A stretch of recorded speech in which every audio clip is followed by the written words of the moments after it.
दुनिया के 800 करोड़ लोगों को खिलाने के लिए सब्ज़ी, घास पात और वीगन सामग्री है कहाँ। इतने लोगों को अगर हम खिलाने लग गए शाकाहारी भोजन तो जंगलों का क्या होगा। और इसलिए मांस खाना तो ज़रूरी है। अनुभव इन वीडियोस की श्रृंखला में जो पहला ही वीडियो है उसको देखना। तुम समझ ही नहीं रहे हो शायद कि जो जानवर हम मार कर खाते हैं वो जानवर तुम्हारी प्लेट में आने के लिए तैयार हो सके, उसका मांस तुम खा सको, इस खातिर पहले उसे बहुत सारा भोजन कराया जाता है और वो भोजन सब शाकाहारी होता है। मैंने शुरू में ही बताया था कि दुनिया में जितने क्षेत्र पर खेती होती है उसमें से 3/4 से भी ज़्यादा क्षेत्र पर, एरिया पर खेती आदमियों को खिलाने के लिए नहीं, जानवरों को खिलाने के लिए होती है। और जानवरों को इसलिए खिलाया जा रहा है ताकि उन जानवरों को तुम खा सको। ये जंगल के जानवरों को खिलाने के लिए तो खेती की नहीं जा रही है। बंदरों को खिलाने के लिए तो खेती कर नहीं रहे, हाथियों को और ऊँटों को खिलाने के लिए भी खेती नहीं कर रहे। वो तो जो पशु जंगल में रहते हैं अपना हिसाब खुद ही देख लेते हैं। तो दुनिया के इतने बड़े भूभाग पर जो खेती की जा रही है वो किन जानवरों को खिलाने के लिए की जा रही है? ये वध्य जानवरों को खिलाने के लिए की जा रही है।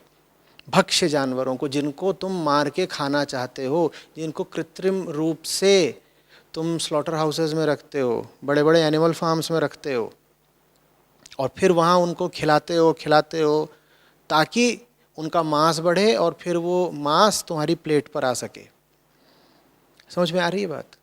तो ये कहना कि साहब इतनी जगह कहाँ है खेती की कि सब लोगों को दाना, अन्न, सब्जी, फल खिलाए जा सकें, बड़ी नासमझी की बात हो गई ना।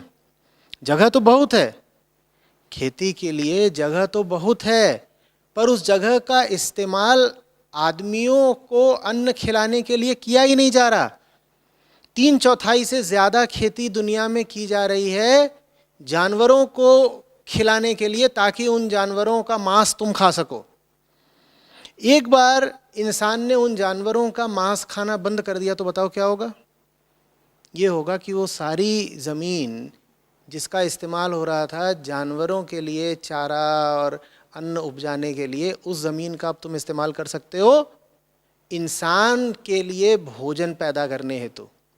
मान लो सारी ज़मीन का नहीं भी इस्तेमाल कर पाए, उसकी आधी ज़मीन का भी इस्तेमाल कर लिया, तो अभी तो अगर मान लो दुनिया भर में खेती के लिए 100 वर्ग मीटर ज़मीन उपलब्ध है, तो उसमें से आदमियों के खाने के लिए कितनी ज़मीन इस्तेमाल हो रही है खेती में?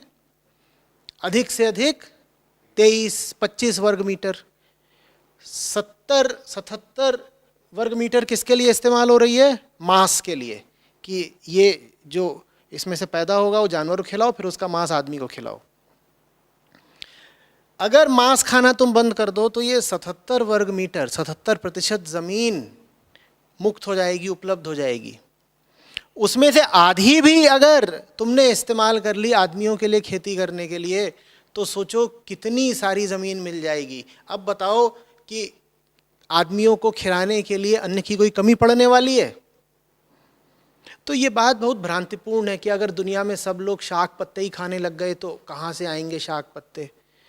पागल, दुनिया में ज़मीन की कमी इसलिए हो रही है क्योंकि लोग मांस खा रहे हैं, और जो मांस खा रहे हैं वो इतनी भी बुद्धि नहीं चला रहे कि सोचे कि मांस आता कहाँ से है। उन्हें पता ही नहीं है।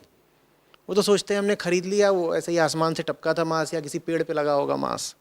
उन्हें पूरी प्रक्रिया कुछ पता भी नहीं है, और जानबूझ करके ये जो बड़ी बड़ी मीट कंपनियां हैं, ये जो पूरी लाइव स्टॉक इंडस्ट्री है, ये इस सूचना को छुपा कर भी रखती है कि आपकी प्लेट तक जो मीट आता है उसकी पीछे की पूरी प्रक्रिया क्या है, क्योंकि वो बात आपको पता चल गई तो आप मांस खाना तुरंत बंद कर देंगे। अभी पिछले प्रश्न में ही मैंने कहा था कि एक मांसाहारी एक शाकाहारी की अपेक्षा 17 गुना ज़्यादा ज़मीन का उपभोग करता है। अगर मांसाहारी को खिलाना है तो आपको 17 गुना ज़्यादा ज़मीन चाहिए, क्योंकि वो एक जानवर को मारेगा ना, वो जानवर पहले बहुत सारा खाएगा।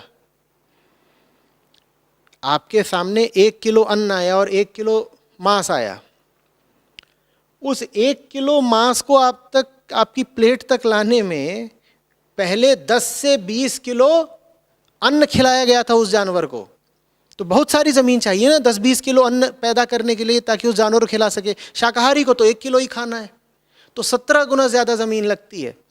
इसी तरीके से दुनिया में पानी की इतनी कमी है, लेकिन 14 गुना ज़्यादा पानी का उपभोग करता है एक मांसाहारी शाकाहारी की अपेक्षा, और 10 गुना ज़्यादा ऊर्जा का उपभोग करता है वो।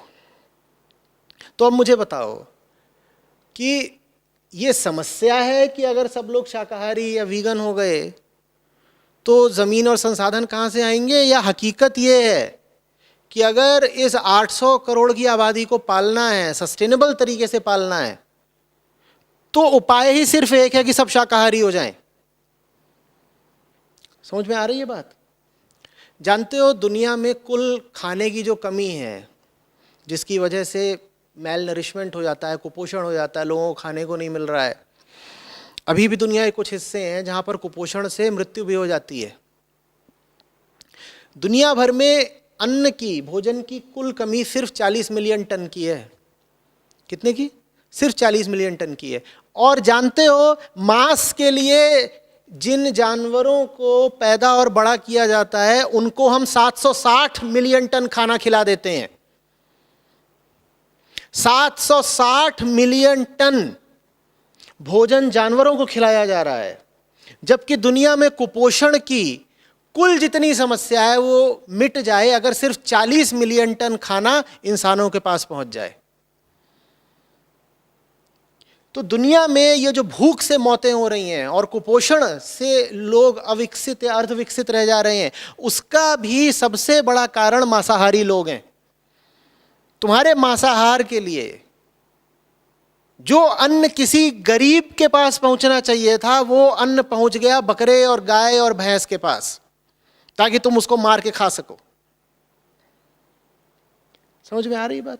तो ये बात कहना कि अरे सब वेजिटेरियन या वीगन हो गए तो दुनिया कैसे चलेगी, बड़ी अजीब बात है। दुनिया चलानी है तो इसके अलावा कोई चारा ही नहीं है, बल्कि सवाल ये होना चाहिए कि जितना मांसाहार फैला हुआ है और जिस गति से बढ़ रहा है, अगर ऐसे ही चलता रहा, बढ़ता रहा, तो दुनिया कैसे चलेगी। तुमने तो सवाल ही उल्टा पूछ लिया, गंगा ही उल्टी बहा रहे हो तुम। सवाल ये होना चाहिए कि जिस तरीके से लोग मांस खा रहे हैं ये तो अनसस्टेनेबल है, दुनिया चल ही नहीं सकती। दुनिया को बचाने का तरीका ही एक है, मांस छोड़ो। बात आ रही है समझ में? इसके अलावा एक इसमें मुद्दा और है जो समझना होगा। तुम पूछ रहे हो क्या होगा दुनिया का अगर सब शाकाहारी हो गए या वीगन हो गए? 81 लाख मौतें कम होंगी, हृदय रोग से, कैंसर से, मधुमेह से, स्ट्रोक से। ये होगा, बताओ ये बहुत बुरा होगा? ये बात अब साबित हो चुकी है कि मांसाहार का बहुत सीधा संबंध इन घातक बीमारियों से है। हृदय रोग, हार्ट डिजीज, मधुमेह, डायबिटीज, स्ट्रोक्स, और सबसे बड़ी बात कैंसर। ये होगा कि इनसे जो मौतें होती हैं उनमें 81 लाख की कमी आ जाएगी। और हेल्थ केयर में इन बीमारियों से जूझने में जो बिलियंस ऑफ डॉलर खर्च होते हैं उनका बेहतर कुछ सदुपयोग हो सकेगा। ये बहुत बुरा होगा अगर दुनिया शाकाहारी हो जाए तो, कहो। और एक चीज, अगर सब शाकाहारी हो जाएं, और बेहतर है कि वीगन हो जाएं, तो दुनिया में कार्बन एमिशंस का जो सबसे बड़ा स्रोत है फूड रिलेटेड एमिशंस, उसमें 70% की कमी आ जाएगी। बड़ी बुरी बात हो जाएगी ये।